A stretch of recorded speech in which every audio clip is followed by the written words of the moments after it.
Regardez les gens, c'est pas moi qui l'invente, encore au sujet de yin et de yang. D'accord? En Europe, ici, on dit que c'est le yin et le yang. D'accord? Tandis que dans un pays asiatique, on va dire c'est le yin-yang. C'est-à-dire que dans notre système de croyance à nous ici, plutôt judéo-chrétien catholique, basé sur la Rome antique et la Grèce antique, depuis des milliers d'années d'ailleurs, on a l'impression ici que le yin et le yang sont séparés en catégories. Voilà. Le yin et le yang. D'accord? On va dire l'ombre et la lumière, pour faire simple. Alors que c'est pas tout à fait ça, mais enfin bon. Et les Asiatiques, bah, c'est le yin-yang, rattaché l'un dans l'autre. L'un ne va pas sans l'autre.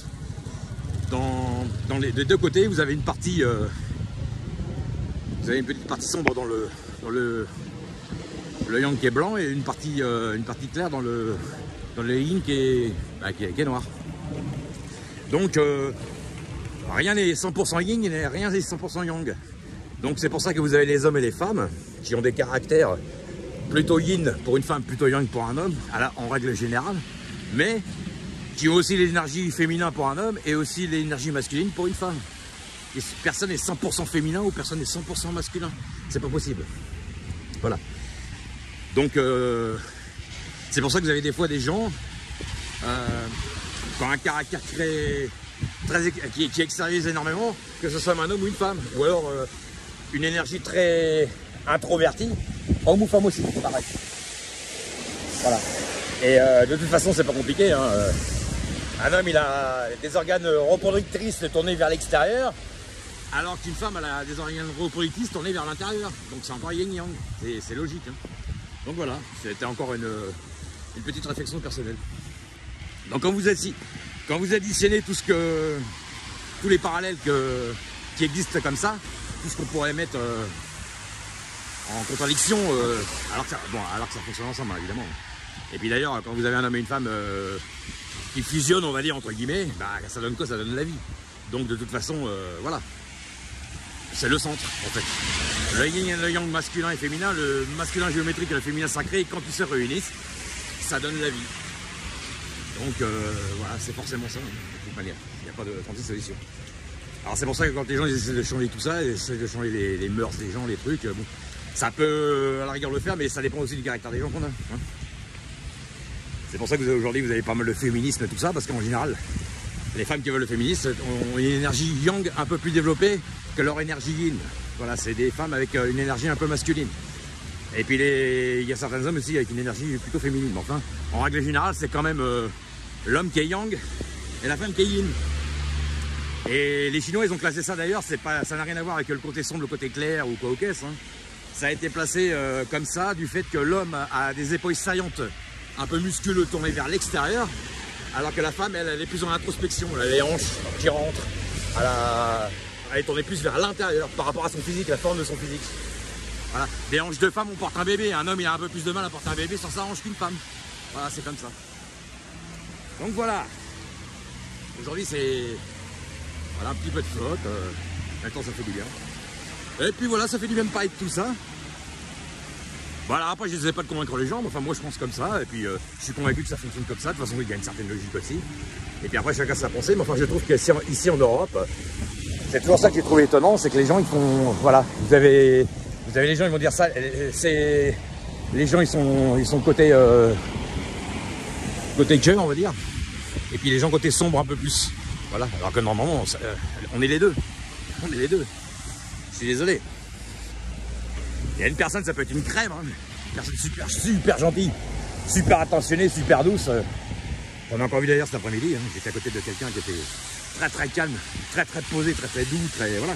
Mais je suis certain que si cette personne, je l'avais charrié plusieurs fois sur son physique ou quelque chose comme ça, au bout d'un moment, on aurait dit, t'es gentil garçon, mais tu te calmes un peu, quoi. Donc tout le monde a beau être gentil, humble et tout, on a tous une partie d'ego en nous aussi. Hein. Personne n'est 100% blanc ou personne n'est 100% noir de l'autre côté sur l'œil de l'union. Hein, donc il y a une certaine logique. Et puis le mec est tout le temps énervé, le mec, on va se dire c'est une tête de con, le mec est tout le temps énervé, il pète des plombs pour rien, on ne sait pas ce qu'il va traverser non plus. Il suffit que le mec, par exemple, on fasse l'inverse, on le calme avec une énergie où on lui dit voilà mon gars, calme-toi, ça va s'arranger tout ça. Le mec a pu se calmer. Donc ça dépend des moments. Faut pas juger les gens sur la première la première apparence qu'on a sur eux. Voilà. Et puis, je pense que la pire des erreurs, c'est de mettre les gens dans des catégories. C'est-à-dire, on va dire, ouais, lui c'est un fervent croyant, et voilà, il est gentil, il est bon, et là. L'autre il l'est moins. Voilà, c'est un démon, c'est un Satan, c'est un adversaire. Non, c'est pas ça du tout. C'est pas du tout ça. À la base, on est les deux. Ben, les deux énergies. Quand vous êtes tout calme, vous êtes calme. Quand vous pétez un plomb, vous vous énervez pas avec quelqu'un, vous avez qu'à vous taper, je sais pas moi, 5 heures de bouchon en voiture, ben, je vous garantis que votre calme, vous allez le perdre vite fait. Donc ça dépend des moments. Donc voilà. Alors pour en revenir aussi à cette fameuse dame que j'ai vue quand j'ai acheté les cigarettes, qui a mis 5 minutes pour prendre des clopes et puis un truc à gratter alors qu'il y avait du monde derrière.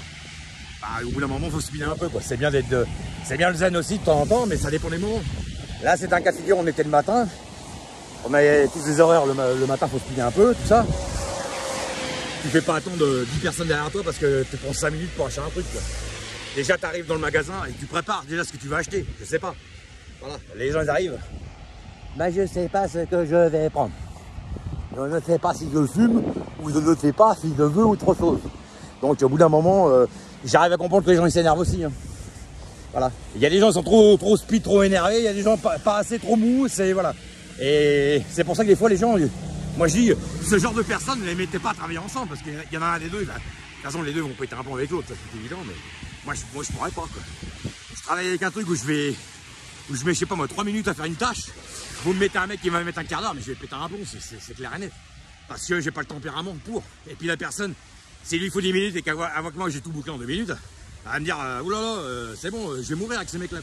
Donc c'est pas bon, voilà. Moi je pense. Après il y a aussi un truc, c'est que il y a celui qui est dans le mouvement, il tire vers lui, vers le haut, la personne qui est un peu molle.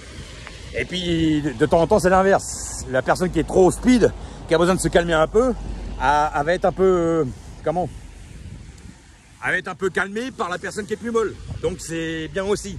Mais en règle générale, moi je dis que même dans les couples, hein, les gens sont toujours en train de dire mon mari il est comme ci, moi je suis comme ça. Bah écoute, moi je suis désolé, mais si ton mari c'est un démon et que toi t'es un ange, tu vas te faire chier au bout d'un moment. Quoi. Et puis attendre des. Voilà. Donc moi je dis que l'énergie, il faut l'avoir en équilibre des deux côtés, hommes et femmes. Et qu'il faut s'adapter en fonction de la situation et en fonction de la personne avec qui on est évidemment. Après la balance, ça peut être à différents niveaux. Voilà. Mais après, si vous vivez avec quelqu'un qui est tout le temps en train de hurler, si vous lui tenez pas tête un minimum, c'est ingérable et invivable. Il faut de temps en temps le calmer un peu, ou la calmer, si c'est une femme, pour la remettre dans une énergie un peu plus calme. Quoi.